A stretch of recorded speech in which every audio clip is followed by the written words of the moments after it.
Good evening. Good evening. Welcome to Build Your Best Life with Deborah D. Smith. As Good you know, evening. I Good believe it's better evening. to train. Welcome to Build Your Best Life with Deborah D. Smith. Build your best life. Build your best life. I need to cut my stuff off. As you know, I believe it's better to train to build your best life with Deborah D. Smith. Build your best life. Build your best life. I need to cut my stuff off.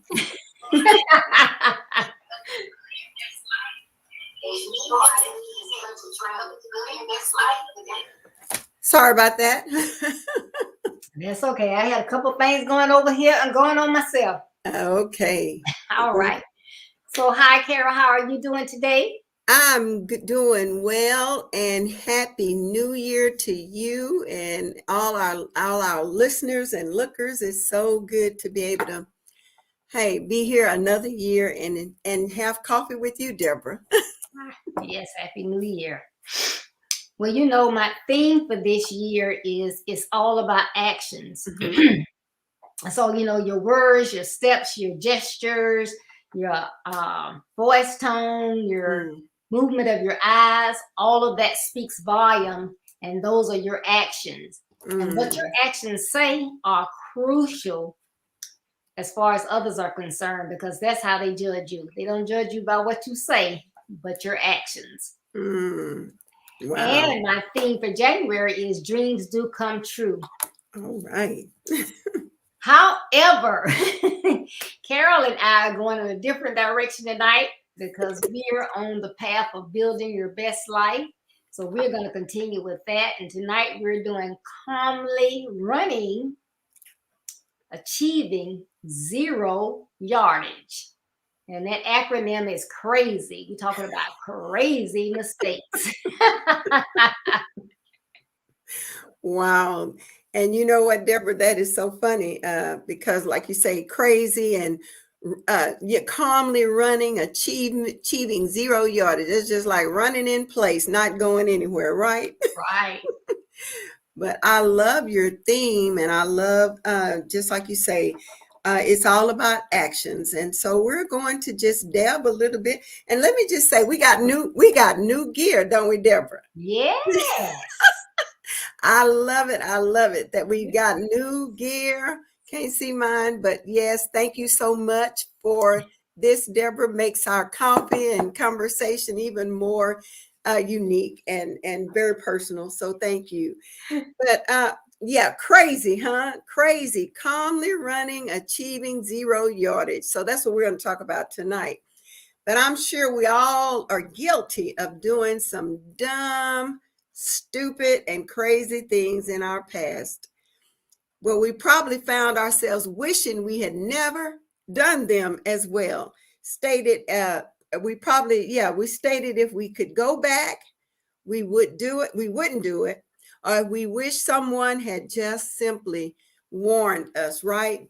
Can't go back, but we wish someone would have just simply took the time and warned us. But chances are at that time, we did that crazy thing that if someone had warned us, we would have looked at them and went ahead and did it anyway. So even the warning could have been a place that we wouldn't listen or we would not heed the warning. And so, yes, we all probably are guilty of that. But when most people get a certain age, they think their parents, teachers, and others simply just can't tell us nothing. And they believe that they are the most, isn't that just the most intelligent person in the world by far, even at 15 or 16 years old sometimes, right? Yes. But we often find that teens may really do things that others deem crazy. We might think it's crazy, but sometimes they don't. So Deborah and I want to discuss this today. So please comment, give us your perspective as we go through tonight's chat. Crazy, calmly running, achieving zero yardage. Crazy. That's what we're going to talk about tonight. So Deborah, in your book, chapter 6 is where we're going to take this from. And it's entitled, how to avoid crazy mistakes. So let's start by discussing why preteens, teens, and young adults may do unrealistic things that make absolutely no sense, right? Right. And simply because they're trying simply just to be able to fit in and figure out the things. I say they're in the middle of this. They're in the middle. They don't know if they're teens or preteens, or then they're trying to transition to being a young adult. But then and their bodies are changing. So it's so many things. So Deborah, talk to us a little bit about that crazy, crazy stage. Okay. I just want to welcome Dan Smith and Tamika Copeland. Thank y'all for tuning in. Well, you know, like you said, at that age, they have so much going on, especially the teens. They don't know which way to go. Mm-hmm. They're transitioning schools. They don't know if they want to be a part of a gang. They don't know if they want to make good grades. They don't know if they just want to fit in. You have some of them wanting to be like someone else. So they're saying, oh, I wish I could run as fast as my friend. And you have another one saying, boy, I wish I could box like Muhammad and Hearns and Sugar Ray and all of those. And then you might have another one like, you know what? I wish I could ball like Kobe, Michael, and LeBron all put together, man. So they just don't know. But what happens though, you know, they want to impress the girls. They just want not to be themselves. They want to be someone else. So they will do whatever it takes to get that attention. So they don't think with the brain, and those crazy thoughts, just those crazy mistakes just run rapid. They just all over the place doing all types of things. Right.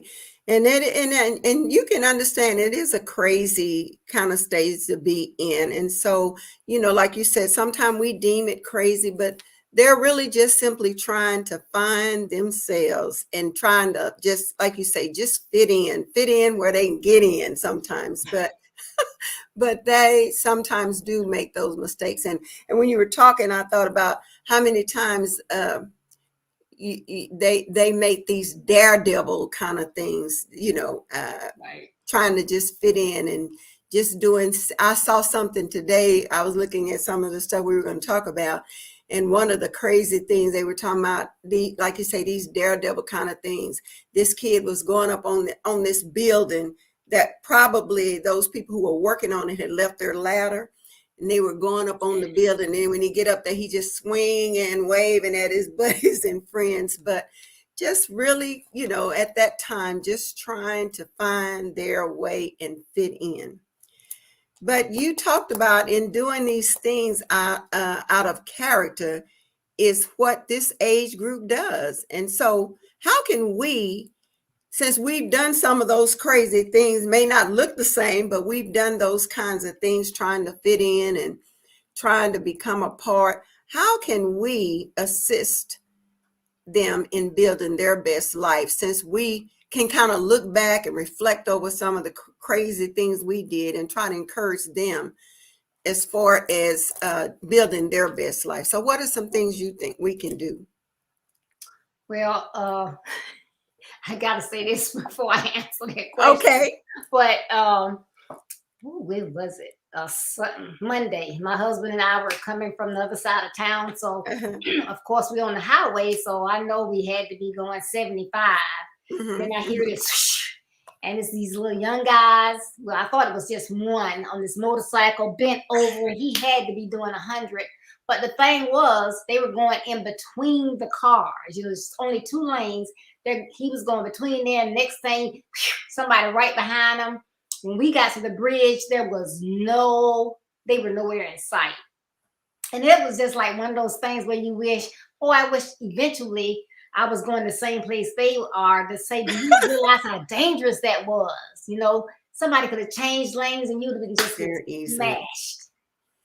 But it's that adrenaline, that, you know, that drive. Hey, I'm just free.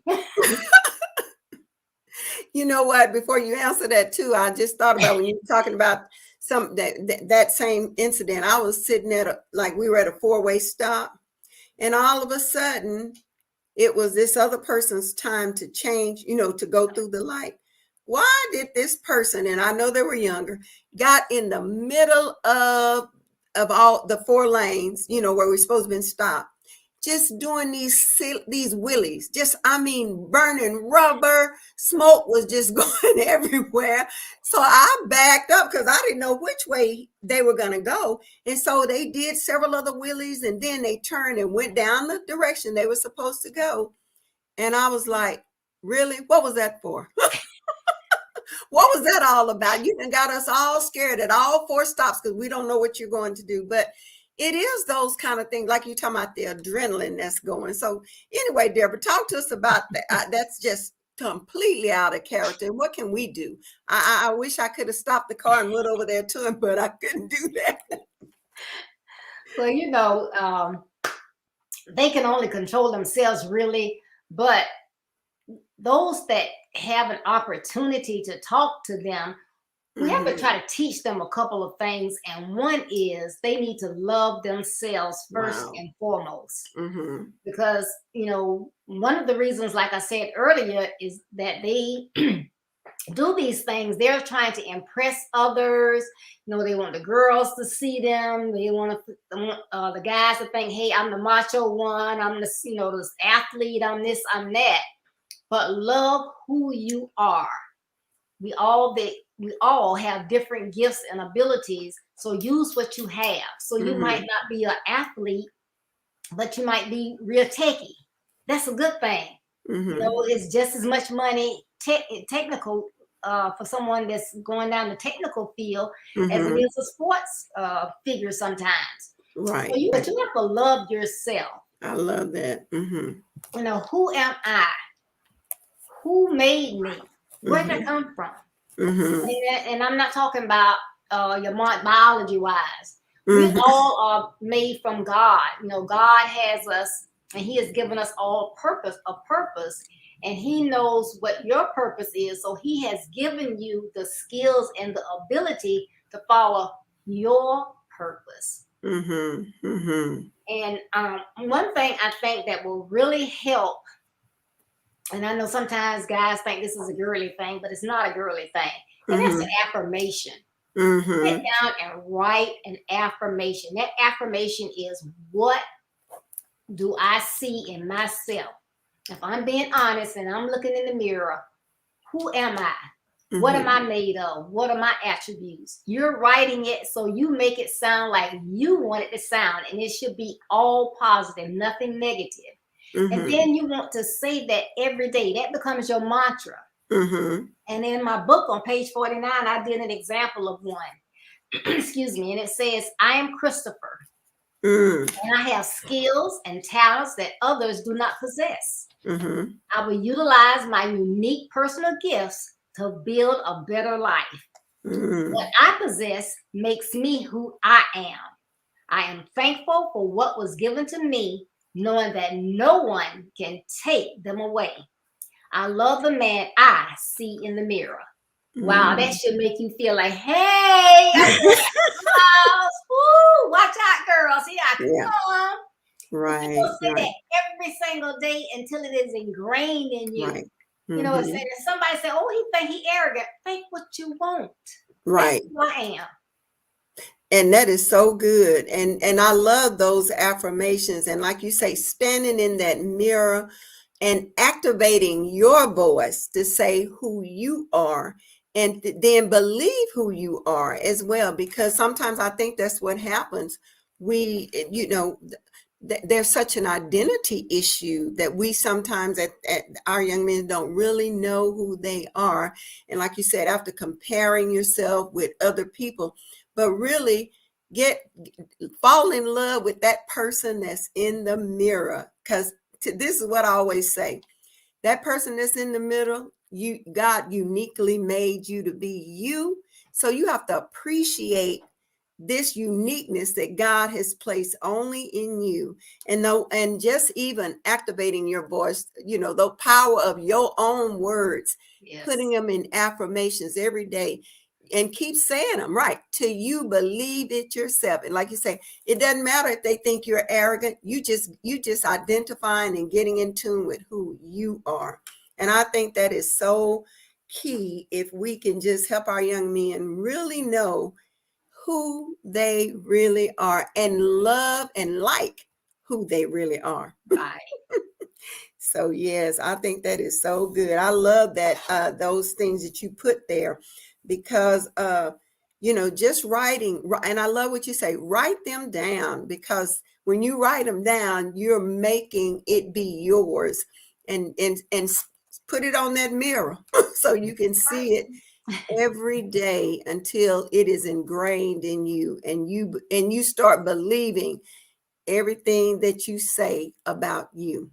Yes. But that is just so good. And so some of this I wish I would have learned at preteen and those kind of things, to be able to make those positive affirmations as Right. to who you are, and to believe that's who you are. And like you said, and loving yourself some you. All right. Love myself some me. But you talked about taking care of yourself, or we have to learn how to take care of ourselves. So I'm anxious to hear what you say about how important it is, and that's in your book too, taking care of yourself. On page 50, you talked about that, about taking care of yourself. So explain that to us a little bit more, Deborah. What do you mean? I'm anxious to hear that. Well, again, I was a little child, so I had to do exactly what my parents told me. I had to Mm-hmm. eat what they said. I had to go. I had a bedtime. Had to go to bed. If it was 8 o'clock, I had to go to bed. So now I'm a little older, so I get to do what I want to do. So they get in their minds that, hey, I don't need rest. I can just go, go, go. I can eat what I want. I can do Mm-hmm. what I want. I'm good to go. But if they took the time to do some study or ask someone who knows, they would find out that they need to continue to eat Mm-hmm. properly, and they definitely need the rest. With the Yeah. amount of schoolwork that they have, and the different, it's different from when we went to school. Things I guess I had in 12th grade, they probably have it in 3rd and 4th grade now. They do. Mm-hmm. And they think, oh, I can get by with 3 hours of sleep. I can just go and play, and then come in about 7 or 8 and eat, and then watch some TV, and then sit up all night and do my homework. Statistics have found that even teenagers and young adults need 8 to 9 hours of sleep, not 6, not 5. They still Mm-hmm. need 8 to 9 hours of sleep each Wow. night. Because the Mm-hmm. way our body works, it doesn't even stay in a certain sleep mode all night. It works in 90-minute intervals. Oh, wow. So Mm-hmm. we have like dream phases and all of this, but you Mm-hmm. need to get a proper rest so that your mind can be focused. You look at your elderly people and you say, oh, they have dementia, they slow or whatever. You can get slow too. If you don't take Right. care of your brain, you can be slow too. Mm-hmm. So, Mm-hmm. just think about it. If you just run, you don't get your rest, and you do that for a while, Mm-hmm. you may get an illness, and your parents are like all upset. What's happening to my child? He was fine, and now he's sick. The doctors don't know what's wrong. Exhausted, just exhausted Wow. because of Mm-hmm. years and years of not getting proper rest. You have to Mm-hmm. rest your body and that brain. Yeah. Just like you have to keep that brain focused, Mm-hmm. you have to rest it as well. It gets Mm-hmm. tired too, Mm-hmm. and then you have to eat. You want, oh, I can eat what I want now. See, especially don't start driving, because hey, I can go to Mickey D's, I can go to get pizza, I can eat what I want. You want to eat fast food? Mm-hmm. It's just going in the wrong pockets. Years from now, you'll have high cholesterol, you'll be a diabetic, and you wonder, well, why? Because you've been eating what you wanted to Right. eat for all these years. Mm-hmm. You need a Mm-hmm. balanced diet. Mm-hmm. Well, I don't need anybody telling me what to eat. Well, guess what? In 5, 6 years, you'll wish that somebody had told you and made you eat the Right. proper Mm-hmm. foods. Mm-hmm. So Mm-hmm. this is what I mean when I say that they need to take care.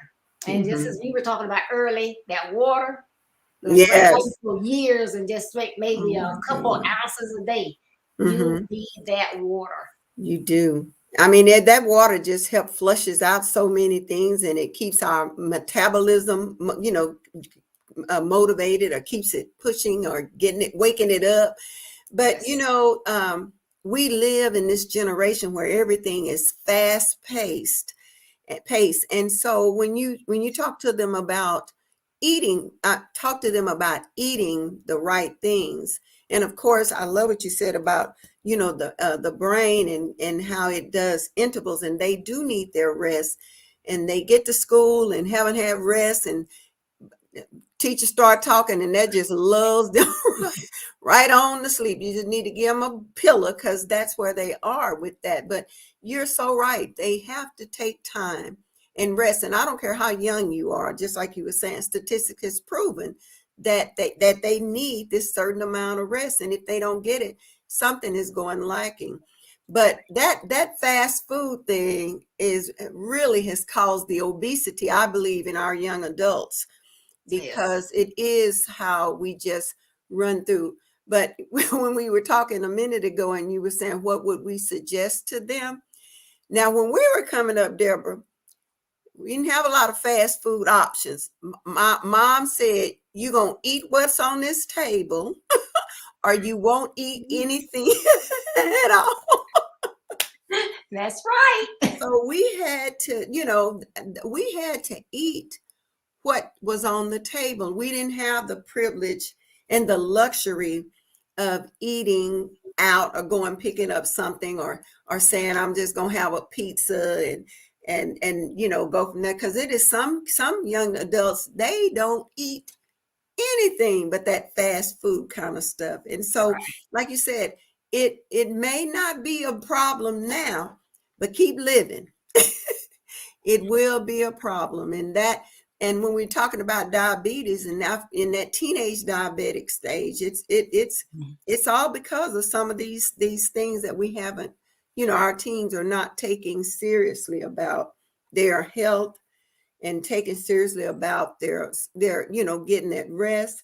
So I just think that's a good point for us to kind of horn up on, because they just don't understand. And as parents and people able to pour into their lives, sometimes we have to help them by not always trying to get them some pizza or get them this quick fix, so they can become connected to a green bean and some spinach and those kind of things. So yeah, but I think we have to help them learn the value of eating healthy, as well as helping them understand the value of keeping their bodies and minds and taking care of their bodies and mind.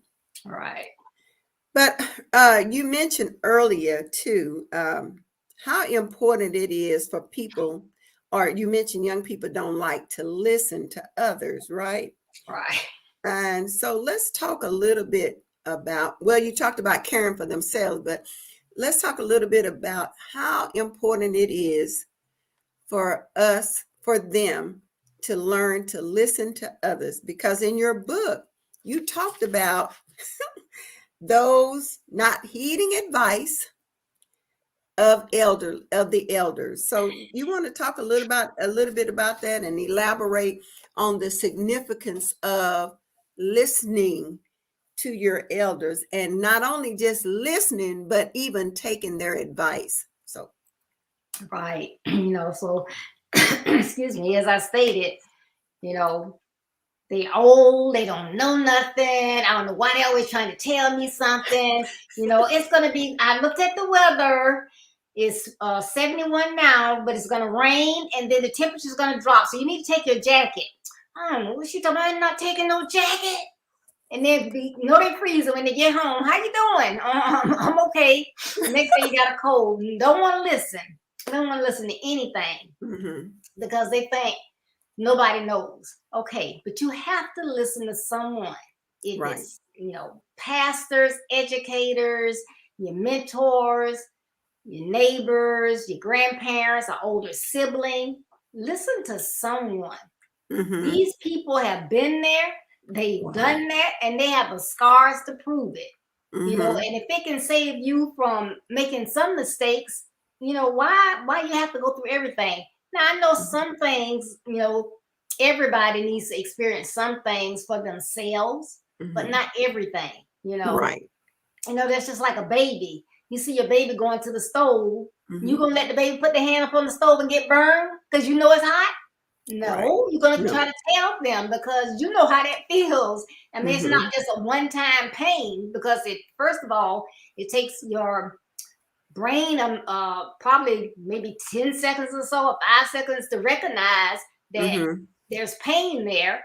So Mm-hmm. baby is gonna have their hand there and they're not gonna immediately take it off. And then you gotta rush them to the emergency room. They can have permanent damage. So it's the same with someone older. Why go through all of that when you don't have to? Right. Right. But you have to want to listen. Mm-hmm. Mm-hmm. I mean, it's just so many things.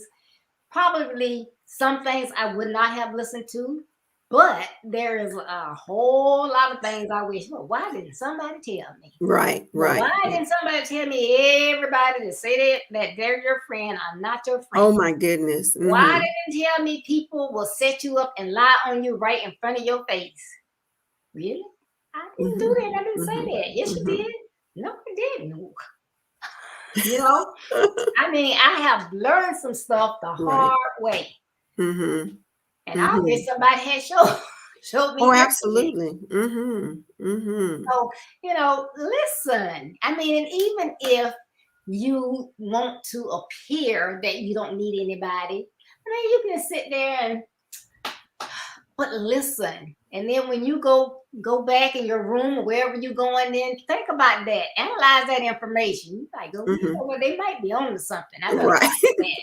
Like you tell I'm sure you had this come up as when your son was a teenager, whatever. You say, son, I know that's your friend, and I know y'all been hanging around since you were 6, but he's doing some things that he shouldn't be doing, son. And if you're with him and he does something wrong and gets caught, they don't want to know whether you knew, whether you were in on it, whether you're innocent, and you're going down too. Going down with them. Mm-hmm. Oh, Mom, that's my friend. But we know, so you need to listen. Because how many have not listened? Oh my and goodness. They right down there in jail with their friends. Exactly. Mm-hmm. So you need to listen to some things. Right. Mm-hmm. Yeah, you're right. Just like you said, when you get to the point where you think that the elderly or the people that's reputable and respectful, that you don't need to listen to them. And like you said, it may be a coach, it may be a teacher, but and your parents, but you have to be able to learn to listen. And I love what you just said too. Sometimes just hear them, and then you take it back and evaluate it and see, is this something I should do? Especially when you talk about that weather and putting on that coat. So you really do need to think about that, because even in choosing friends and choosing young ladies, sometimes, you need to listen, because that's that. And especially mothers, I say God gave us that sixth sense. Oh, yes. And you can sense some things off the top. I don't think that person is going to be good for you. All but right. We really need to just learn how to listen and pay attention to what is going on, because I think in the end, it can save you a lot of heartaches and troubles and that kind of thing along the way.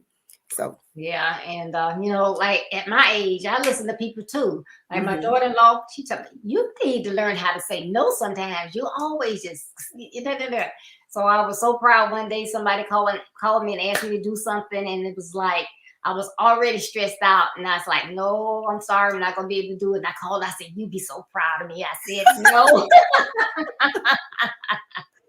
And yeah. She was. That's good. And that just shows you too, Deborah, that even no matter what age we are, that there's still things that we have to improve upon, and not saying, because we're trying to tell the young men things that we've got it all together either, because I love what you always say, we're lifelong learners. Yes. And so we have to take that into consideration as well.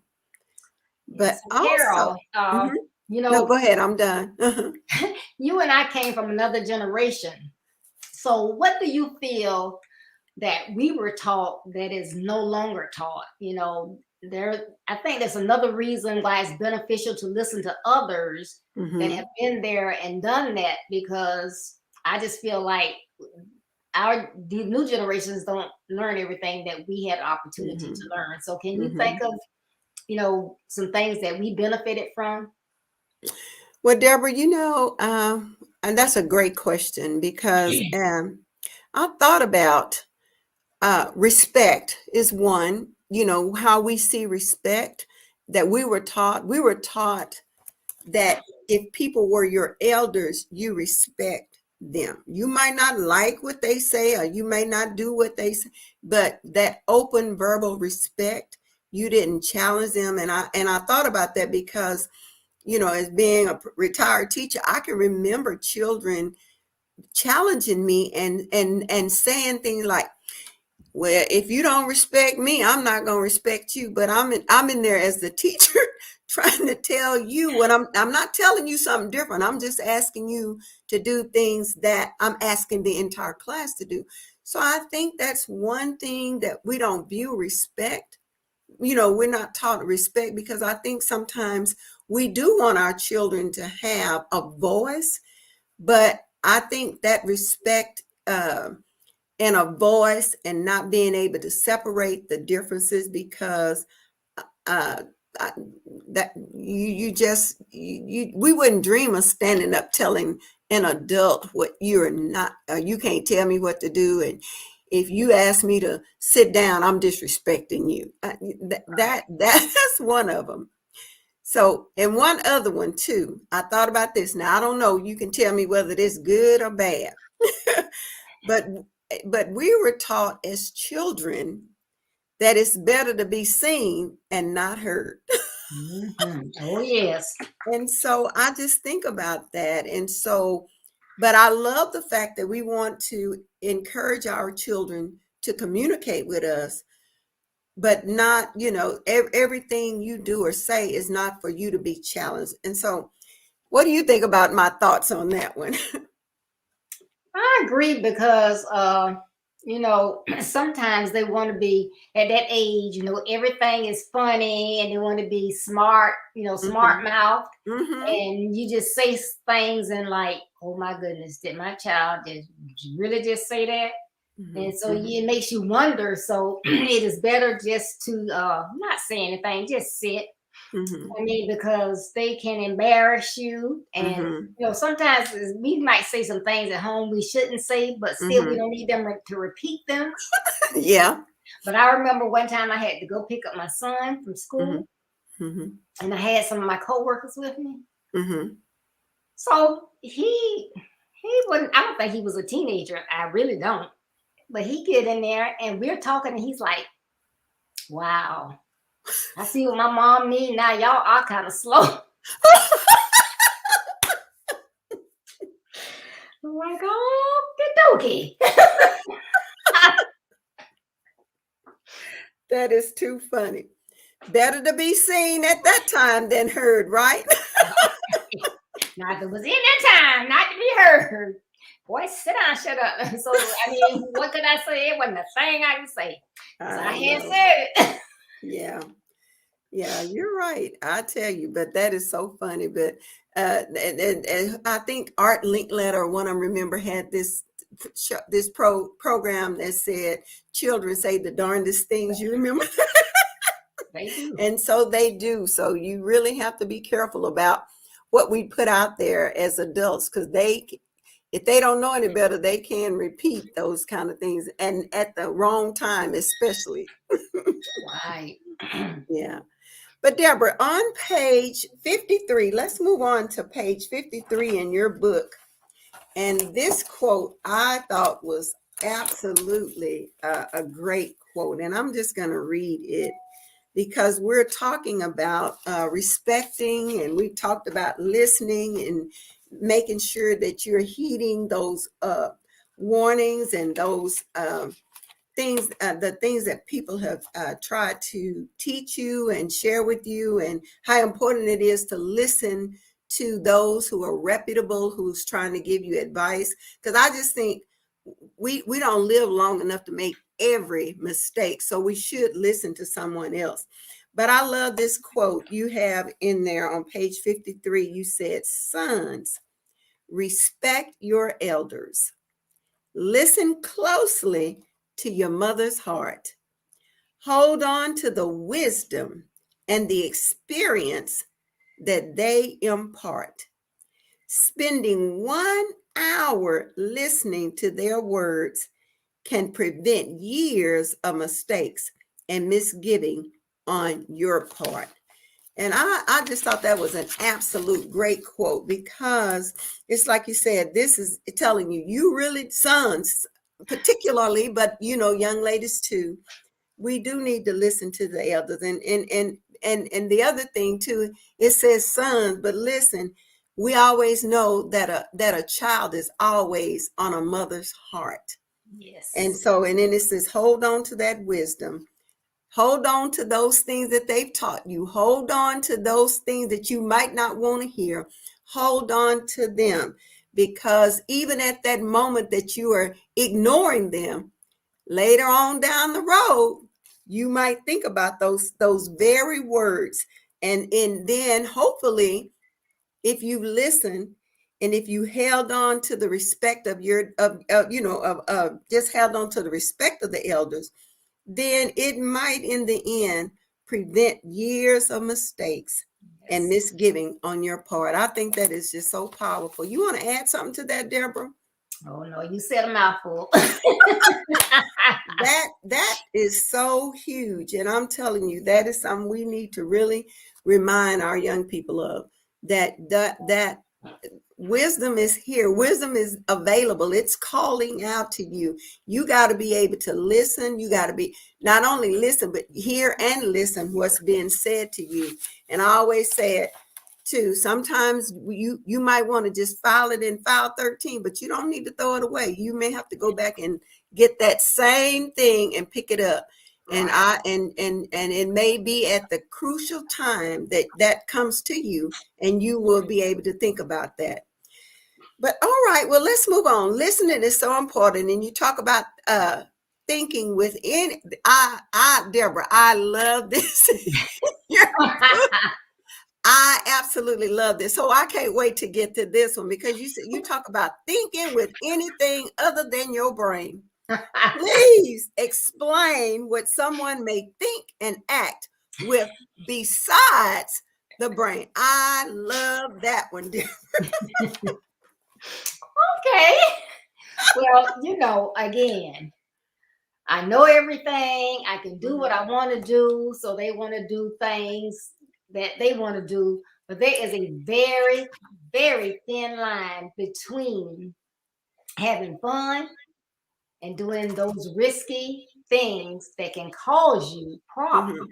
Mm-hmm. So you want to have fun, and your parents want you to have fun, your teachers want you to have fun, but they also want you to be, that word, respectful. Do what you need to do, get your schoolwork, try to be well-rounded. It's all important. But when you get a certain age and people are, trying to tell you what to do, and then you get what the old people say, smelling yourself. So then you want to do little things that you shouldn't be doing at that age. So those things I consider at a young age, teenage age, risky behaviors. Okay. Because, if you're out there and you don't listen, so you don't know how to do anything safely, so you can pick up diseases. And I'm talking about in your private areas. You can pick up, you can cause unwanted pregnancies. You can go to jail. You can be termed a predator or a pedophile for the rest of your life. I'm laughing, but I'm serious. You lose your credibility and your name. At that age, you don't have a home or a credit card. All you have is your name. And because you're out there doing things, not thinking with your brain, but thinking with other parts of your body, you can cause yourself a lot of heartache, not only for you, but other people, your parents. And, it can get really bad. So, it is a serious thing. And so in saying that, I want to hit on 3 other things that lead into this. Well, one, this is the time for parents to have those crucial conversations with your boys and young men, girls, all of them. And, you might say, well, I'm a single mom. I don't care. I was a single mom. I pull them in that room and then tell you one thing. And I won't say what I would tell them, but I would tell read the them. book. Yeah, read the book. But I would tell them what to do and what not to do. Wow. Yeah. If you run into this, you better run the other way. Right. And, keep things where they're supposed to be. And if you don't, you need to do something else. You need to do that. I don't care if young ladies say, oh, I'm protected. Oh, it's okay. No, listen to your mom. I'm a girl. Listen to me. So don't make that excuse about I'm a single mom. Right. Gotta have that talk, right? Gotta have that talk. Gotta have the talk. Sooner rather than later. You Absolutely. need to have that talk. And don't be playing around. My mom taught me this because I used to tell my son about his body parts. She talking about don't call it that. Call it what it is. He need to know what it is. Don't be calling him the little cute names. Okay.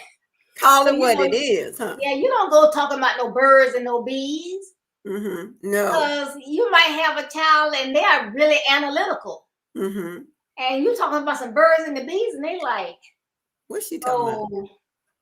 They gonna be thinking you talking about birds and bees. Exactly. So you have to talk up front from A to Z, 1, 2, 3, plain and simple, sex for dummies. So that's what you do, like Excel for dummies. Right. Sex for dummies. So you got to explain it. You got to explain. Like they don't have an idea what you're talking about. And that's so crucial. I don't think it's funny because it will help you in the long run. Right. So, parents have that talk. And if you still feel like, no, I just can't talk to my son like that. Well, you need to find somebody to talk to. Absolutely. That's going to tell them the real truth, huh? Right. The ugly truth. Yes. Because some ugly things can happen. So many things. Yeah. And then I can't say this enough. N-O, no, means no. No. It means no. It don't mean maybe I changed my mind. Well, I don't know if somebody looking, then no. It means no. I don't care if you're in the act, you're about to finish, whatever. At the point someone says no, even if they said yes at first, and when they say no, it's no. Right. Get over it. It's no. It is no. No is a complete sentence. Yeah, they don't need anything else to go with that. That's the verb, the noun, the pronoun. It's all action. Right. No action here. Right. Because if you don't, that can cause you a lot of problems. And I'm going to finish up with this. I want to tell you a story, and it's in the book, so I'm just going to summarize it. But it's in the book. And of course, I'm going to change this person's name. But a lot of times, people will get in a situation and they will say yes, but if it comes down to them being embarrassed or getting in trouble, then they'll change the thing all around and tell a lie. You heard me say earlier about people will lie right in your face. Oh, I didn't tell them that. So I want you to listen to this story. My goodness. And there was a young man, it was a teenager. I'm going to call him Isaac. And he was a great basketball player. He might have been a LeBron or Kobe. He was great. Well, this young man saw a young lady he liked, and there was nothing wrong with that. However, they were of different cultures, different races. His parents didn't know that he was dating this young lady. Mm. His friends did, and his friends had tried to warn him. They told him, hey, man, you better not mess with her. I heard some things about her. You better leave her alone. But no, he didn't listen. So he would, whenever he wanted to, he'd sneak around with this girl. Mm-hmm. And so, you know, they would do hitting and missing and doing everything else. So on this particular night, it was very cold in January, and he had a big game with a rival school. And talking about play, this young man played some basketball. He was all on it. So not only did they win the championship, but he was MVP. And everybody was just proud of him. Mm-hmm. Well, the young lady was at the game, and she, you know, she had her parents' car. She told him, hey, meet me after the game. So after the game, he met up with her, and she said, oh, you were so great. Oh, you played some basketball, but I want to show you just how much I appreciate you winning that title for our school. So they got in her parents' car, went out behind the bleachers. It's cold, it's raining. They in the car, he not thinking with his brain. Mm-hmm. Mm-hmm. Well, police drive around. It's a school. You got to make sure nobody's left on campus. Everybody's safe. They see this car. The windows all fogged up. Some of y'all know what I'm talking about. Y'all been in them cars in the back seat and it's all fogged up. Well, police get there. They tap on the window. Mm-hmm. Shine the first flashlight in the car. When she sees the police, guess what? Mm-hmm. She goes screaming. Oh, he forced me. She would not. She was rewarding him at first. Mm-hmm. Because first of all, her parents didn't know she was dating someone of that race. Mm-hmm. She didn't want to get in trouble. So she hollered rape. And guess what happened to that promising young man? Mm-hmm. Yeah. He got a record. Mm. He's considered a rapist. Mm. That's expelled from school. So there was no school for him, no going to college, no basketball, none of that. Mm-hmm. All because he was thinking with this up here. I mean, no, he wasn't. No, thinking wasn't thinking. I'm sorry. He was thinking with other parts of his body. And like I said, people, if it's like she was going to get in trouble, so she changed her whole story. Now, she had told the truth. I mean, he might have got, in trouble, but he wouldn't have been labeled. He probably could have gone to college or whatever. But she said he had raped her. So, when people try to talk to you and tell you things, you need to listen first and foremost. Right. If you care about yourself, and it's the first thing that I tried to teach you tonight, then you care about what you do. You don't, so yeah, I need to listen because I want to have a good life. I want to be somebody. And that's why that affirmation is important. You listen to that affirmation, you're not going to go out there in the street and do crazy things all the time. So you need to get this book and read up on some of this stuff. It will help you. And parents, are you on here? You need to get it for your young people, your middle-aged people. Never too old, because some of these old men need to hear that story. I was gonna say, get it for yourself, because it is such a great book, Deborah. And like I said, you're so bold and so transparent, and so some parents are afraid to have that conversation with their young men, but it's crucial that they do. And like you said, and if you can't, you need to find somebody else. But even with the story that you just told, what a tragedy that is, that young person ended up. And like you said, somebody had tried to warn him, and now all of a sudden, future is got potential, but no future with his potential because of that one bad decision. And I laughed because you said that she screamed rape, but initially you said she was in her parents' car. So how did he get, how did you get in the parents' car if that was not what you wanted to do? But all of those, that's a great I know it's a real story. And I think like you say, get the book, because the book really details it. And I appreciate you detailing that in your book for those young people, because you say this all the time, one bad decision can change the rest of your life.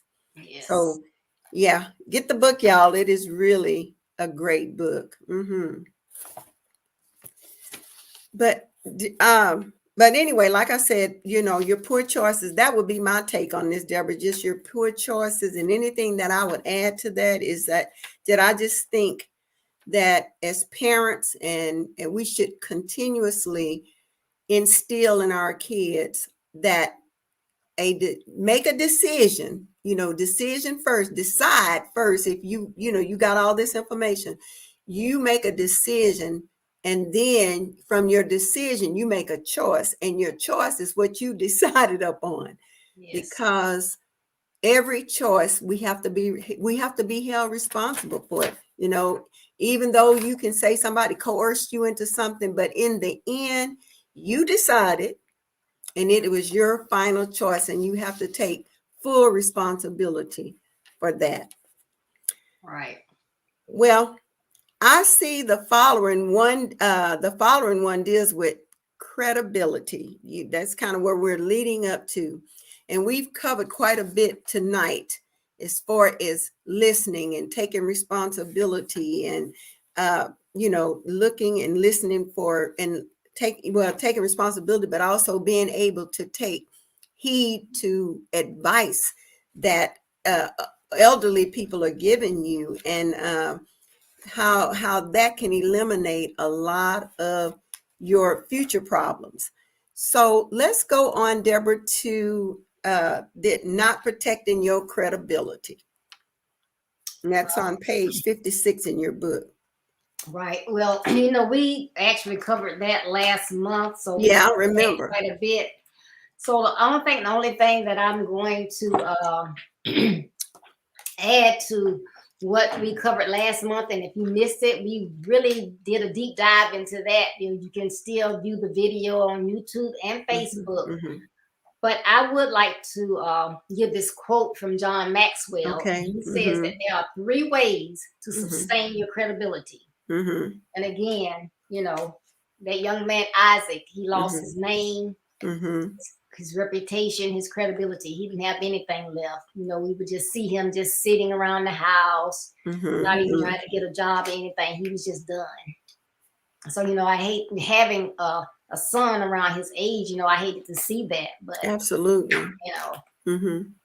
So John Maxwell does give these 3 things that you should do as far as sustaining your credibility. Number 1 is initiative.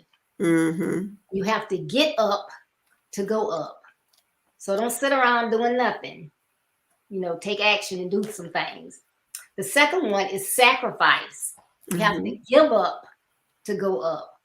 So it can't be all about you. You have to give to others, be kind-hearted.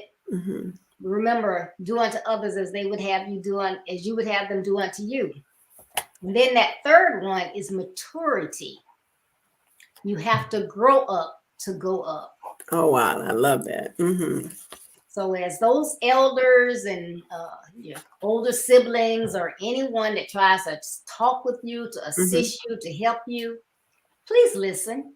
That's a part of you showing your maturity. You know it all. You want to grow up fast and act like it. Listen, be respectful. And I'm so glad Kara brought that word up. Be respectful. Listen. Don't regret how your attitude is.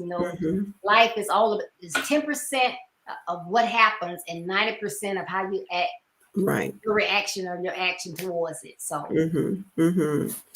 That is so good. Well, I know we're kind of getting close to the end, but I'm going to just read what you wrote in on page 58. Young man, you are human and bound to make mistakes. We all do. However, you have so much to look forward to as you build your best life, and it's conducive to place your intellect before your actions. I love that. and it says from the Proverbs 19:2 from the Good News Translation informs us, enthusiasm without knowledge is not good. Impatience will get you into trouble. By all means, go out, have fun, and enjoy yourself, young and free, but don't let yourself down with mistakes that could have been avoided. That is huge right there. So yes, because just those impulsive, those not deciding, and like we always say, think before you speak, but you got to think also before you make that choice. And that's the place I think where you have to just decide what you're going to do. All right, Deborah, well, this has been good and fun and so much. I'm just going to plug this right now. Please get the book, y'all. Please get the book, because we just kind of give you a little bit, but the book is so full of information that, like you said, if you got a preteen or teen or whatever, but just being in a place that there's so much practical information in the book that would really help ease. And if you can't really tell them, let them read the book. Deborah, you've already told them what they need to know in the book. You've already told them. So I love just us having these conversations. And years ago, we used to teach about character counts. And so it had lots of things that we talked about: respect, being kind to others, and not only respecting yourself, not only respecting others, but respect yourself and respect others. And so I don't know if they teach that anymore, but a lot of the things that you talked about, it's about integrity and listening to people who have those people who have that wise or that advice that you can use and you think is not good enough. But I really think tonight, if I had to do a takeaway from what we've talked about, that positive self-talk, getting up every day, declaring who you are, and then knowing that that's who God made you to be, I think is huge. And so I believe you have to speak those things by faith until they actually become a part of you, but also speak them by faith until you can move into that realm that God wants you to be. So I love that affirmation. And of course, I absolutely love thinking with the right head. So that has been so huge. But we need, to me, that's what I was saying, Deborah, this is such a practical book. But also I love the spiritual aspect that we have to make sure that we're putting those kind of things in there, and just be willing to not shove off the elderly people, but be in a place where you are able to just hear the elderly, even if you think it's not good information, because it will help you live your best life in a long run. Yes, definitely. Mm-hmm. Thank you. And thank you always. I love our coffee talks. I do too. So Carol, tell everybody what you have going on and where they can find you. Well, thank you, Deborah. You can find me on the Power of Words with Carol Crockett on Facebook. You can find me on the third Monday night at 7:00 with our coach, Coach Ricardo Miller, on his TV show now. But you can find me there. And periodically, I'm doing ministry on my church, so I kind of minister for on the fourth Monday night at our Pathway of Life Church, and just trying to really stay busy. But I'm enjoying this opportunity at Deborah. As you and I we're co-hosts on Coach Ricardo's show, so I look forward to that and the conversations that we have with him. But thank you. But yes, you can follow me on the Power of Words. I think our words are so crucial. And that's why I love those affirmations, because until you can believe what you say, you need to keep saying what God says about you until you can believe that. So our words, and I want to say to our parents, words are so important with our children. You know, even if we won't have that conversation, let's have a conversation with them that's not full of criticism, because I think that's another thing that tear down their self-esteem. And we want to be about building young people who have great self-esteem. But we have to be careful, even if you're not a parent, or even if you're talking to the young people. We want to tell them the truth. We want them to have that truth in love. Thank you, Deborah. Yes, thank you. I love it. All right. And so Ms. Carol has told you about the book, so you can message me, send me an email, or go on my website and order your copy. You get an autographed copy if you go to my website. Otherwise, if you would like an e-copy, a Kindle copy, you can get it off Amazon.com. But my website is on the screen, Build Your Best Life, www.buildyourbestlife.org. But you can get your autographed copy. And you can also learn about my other services that I offer, which is speaking, virtual speaking, and coaching and consultations. But I enjoy this so much because God placed a purpose in everyone's life. And I just want each and every young man that there is to use their full potential to be the best that you can be, to build your best life.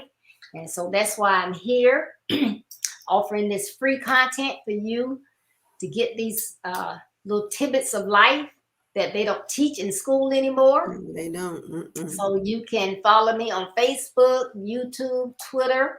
And if you go to my website and click on the social media links, it will take you directly to my pages. Oh. But I will be back on Saturday morning at 9:30 a.m. And guess what I'm talking about? A penny for your thoughts. A penny, Yeah. huh? Yeah, a penny for your thoughts, because this month is all about dreams do come true. Mm-hmm. So just do that. And remember, your life is what you make of it.